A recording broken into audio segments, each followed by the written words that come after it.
Subsídios. Lições Bíblicas Adultos.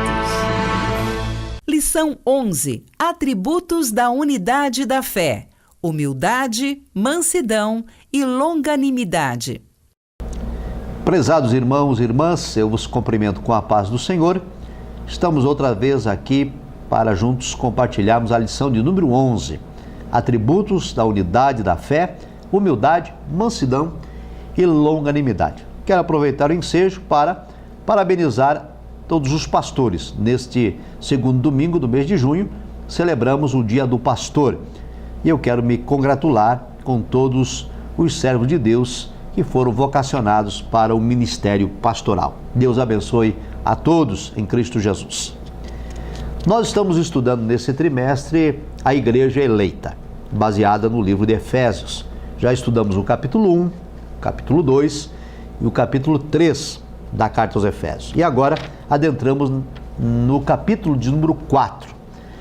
Após o apóstolo Paulo interceder a Deus, pedindo ao Senhor que corroborasse a igreja de poder, que Cristo habitasse continuamente na igreja, que a igreja estivesse arraigada e fundada em amor, que a igreja experimentasse a intensidade do amor de Cristo.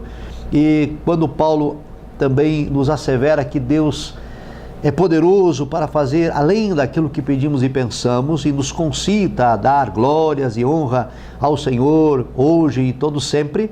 Agora, no capítulo 4, Paulo trata da questão da unidade da igreja. E ele inicia dizendo o seguinte: rogo-vos, eu, o preso do Senhor, que andeis como é digno da vocação com que fostes chamados. Desse modo, essa seção da carta aos Efésios destaca a conduta geral do crente: andar de modo digno.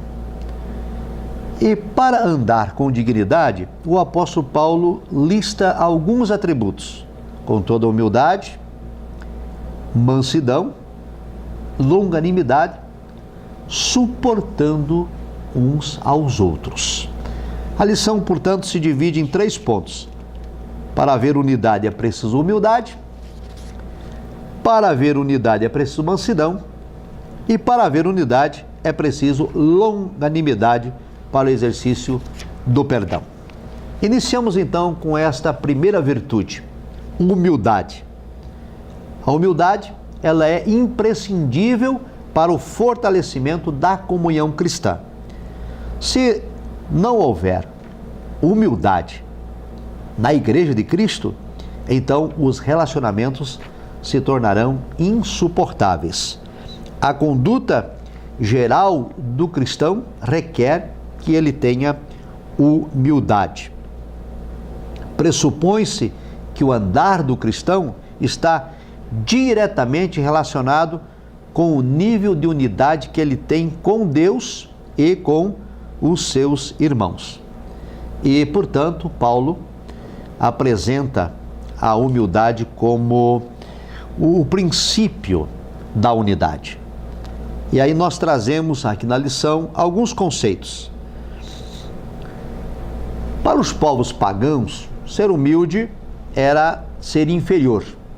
Ser humilde era considerado uma atitude negativa. E somente em Cristo é que a humildade passa a ser uma virtude. A Bíblia vai dizer, por exemplo, em Filipenses 2, versos 6 e 7, que Cristo não teve por usurpação ser igual a Deus, mas aniquilou-se a si mesmo, tomando a forma de servo.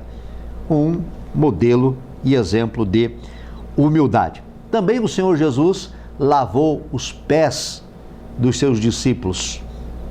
Um outro exemplo de humildade. Desse modo, a humildade é uma virtude cristã, é a postura ou a ação de alguém que reconhece a importância e o valor do outro. Porém, nós sabemos que existe a verdadeira humildade e a falsa humildade.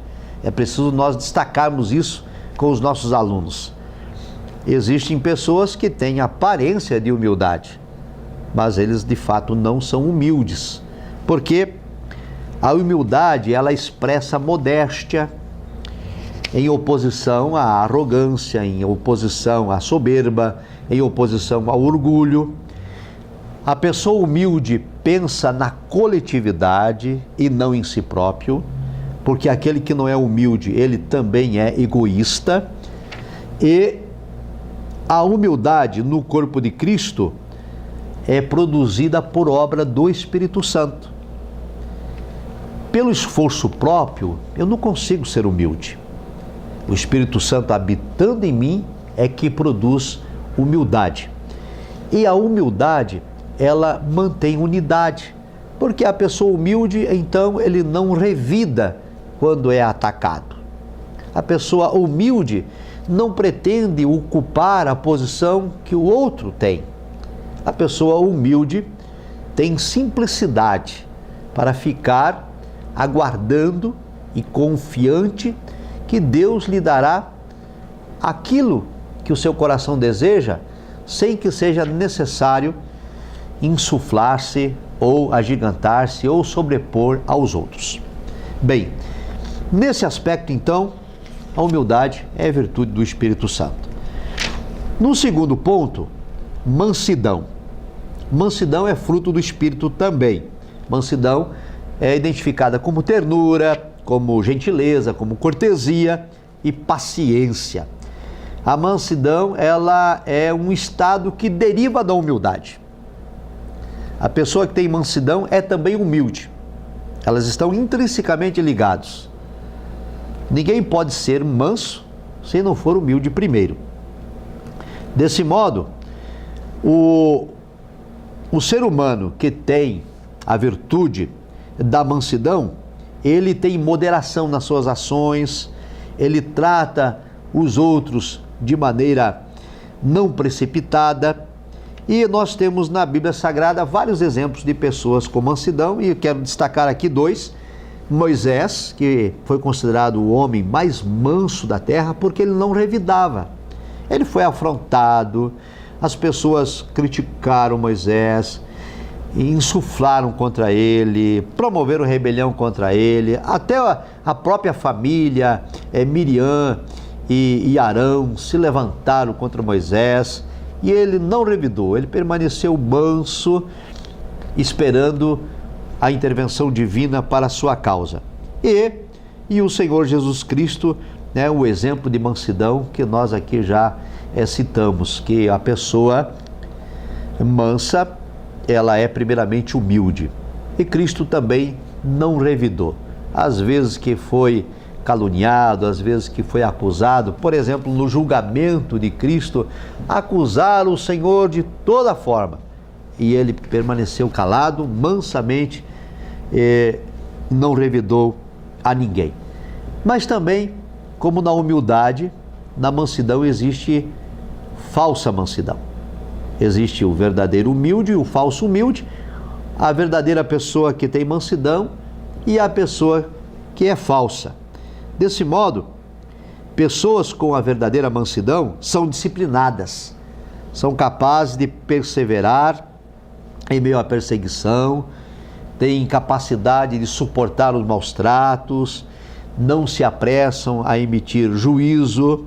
O comportamento da pessoa que tem mansidão é um comportamento conciliador, é uma pessoa que procura de maneira equilibrada sanar os conflitos. Aí tem o falso, a pessoa que diz que tem mansidão, mas no primeiro conflito, na primeira adversidade em que algo lhe é contrário, ele coloca as unhas de fora.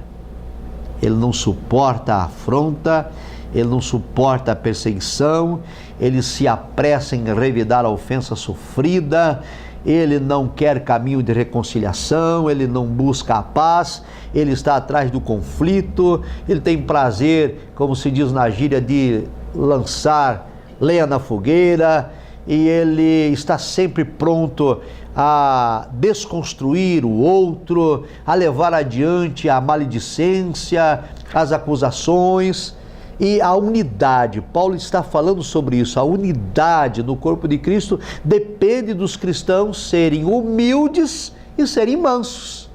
A humildade me faz reconhecer que o outro é tão importante quanto eu, ou até mesmo que o outro é melhor do que eu. E a mansidão me faz ficar na minha posição, suportando as afrontas, as perseguições, em busca do bem maior, em busca da paz, em busca da unidade na coletividade. E, amados irmãos, nem a humildade e nem a mansidão são virtudes meramente humanas. Elas são virtudes que nos são concedidas por obra do Espírito Santo habitando em nós.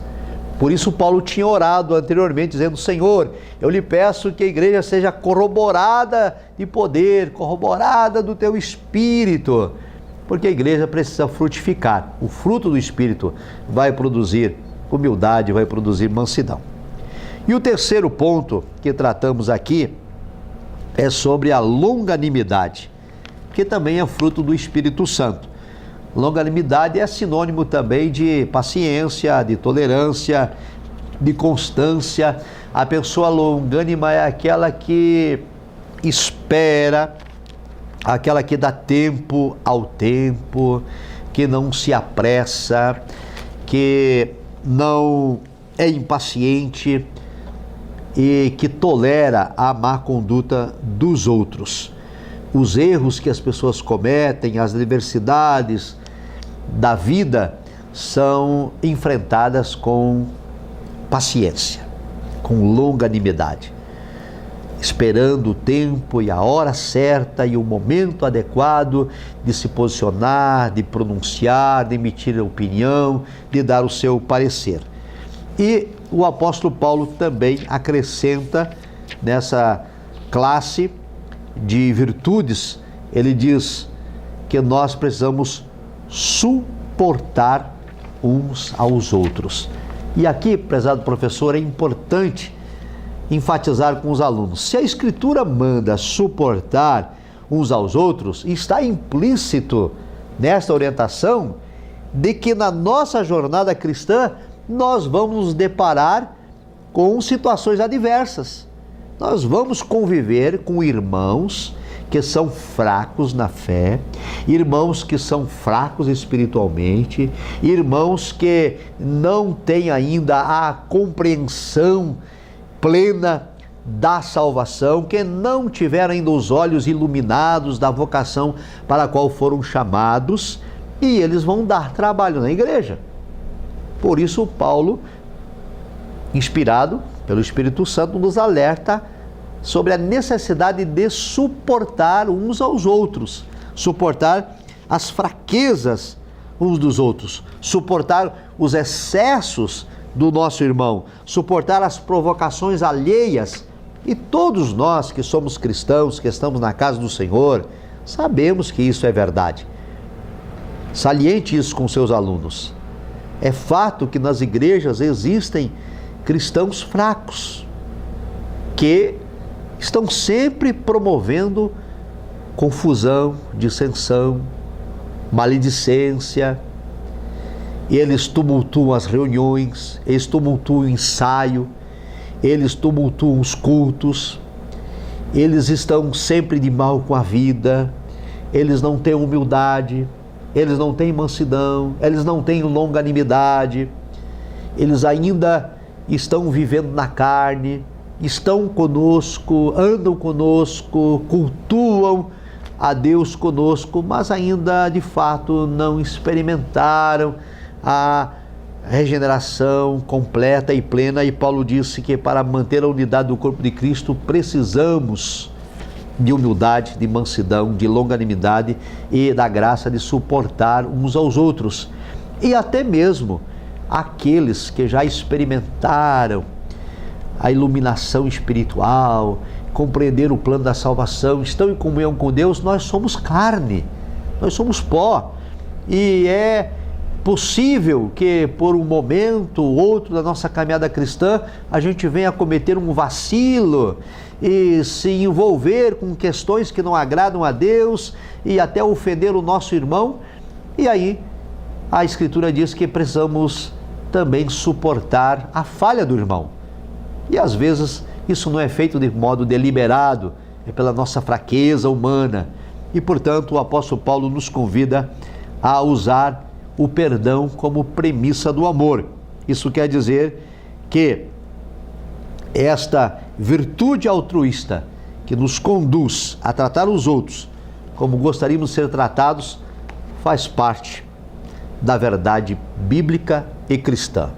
Enfatizo, para encerrar, de que em relação ao perdão, Cristo nos ensinou na oração conhecida como Pai Nosso que devemos orar no seguinte sentido: Pai, perdoa as nossas ofensas, assim como nós perdoamos a quem nos tem ofendido. Desse modo, prezado professor, professora, destaque para os alunos que a unidade da Igreja de Cristo é responsabilidade dos irmãos e das irmãs que compõem a Igreja, por meio do Espírito Santo habitando em nós, produzindo humildade, mansidão, longanimidade e a graça de suportar as fraquezas dos outros. Que o Senhor nos abençoe e nos guarde. Até a próxima lição. A paz do Senhor.